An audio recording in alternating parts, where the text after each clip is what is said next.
the defense is evolving too. And I think it's interesting. I don't feel like that's Nick Sorensen's area. They elevated Nick Sorensen because he's been here. He's a holdover. He was part of Steve Wilkes' staff. He knows the players. He was a player. He has a certain level of authenticity. But they also want to do things differently because their defense was a disappointment last year, partially schematically. And that's where Brandon Staley comes in. He spoke yesterday and he really talked holistically about how things can change. And he was talking about how offenses, pretty much all offenses in the NFL now, have a can call. And I don't know how many journalists understood what he was talking about, but that means it's what the Niners do. They go up to the line of scrimmage with two plays.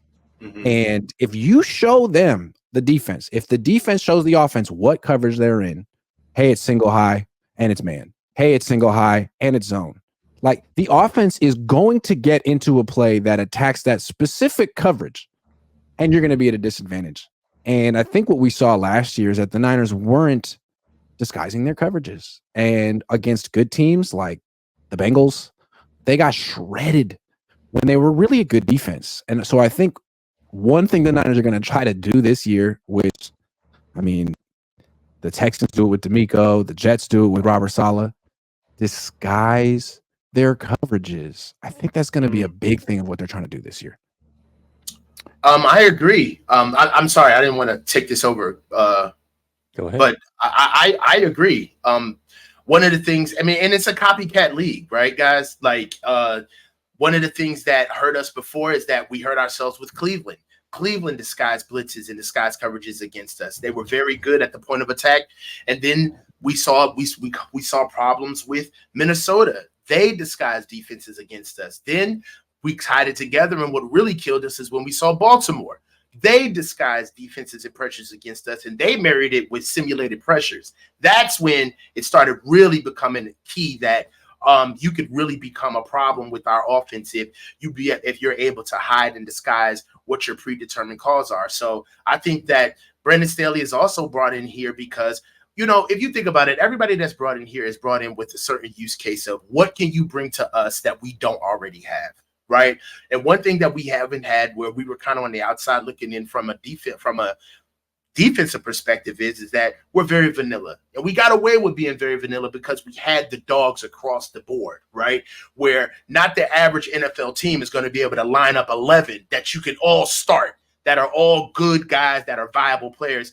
Now, schematic starts to play in. We're starting to bend the knee a little bit on this. All we do is run palms coverage. We're a cover 3 defense. And it's just like, nah, bro, we need to start understanding how to ingratiate ourselves with the rest of the league. So I agree with it. And I'm here to see what Brandon Staley can do moving forward.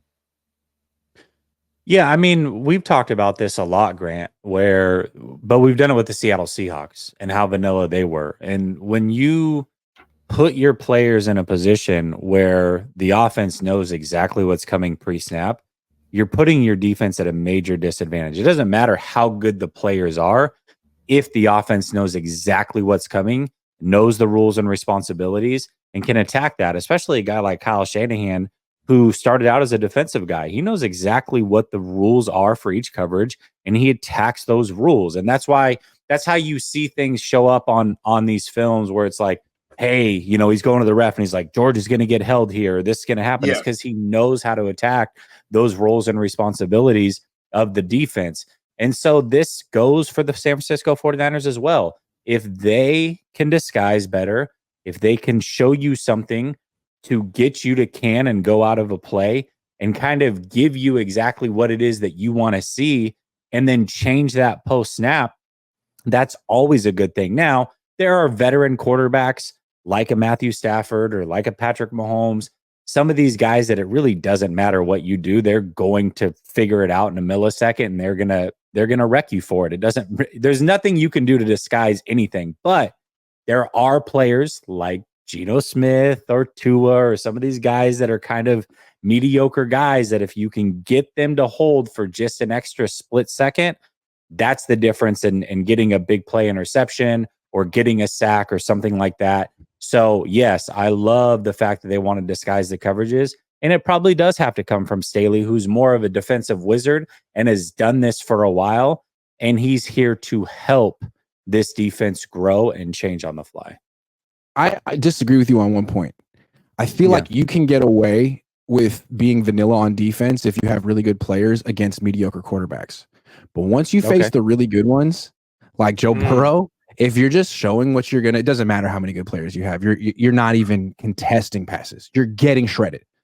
And I feel like I talked about this with Salah at the owners' meetings. They started doing this in 2020. In 2020, he would only show two high safeties before the snap, no matter what the call was, and they would rotate after the snap. D'Amico did that too. Steve Wilkes comes in here and it's like, if it's cover 3, it's cover 3 before the snap. If it's cover 2, it's cover 2 before the snap. If it's cover 4, it's cover 4. It's like, why did you do that? And it's not high level. It's not what Salah and D'Amico installed. And I think it's not what they're going to do this year. So that should mean an improved defense.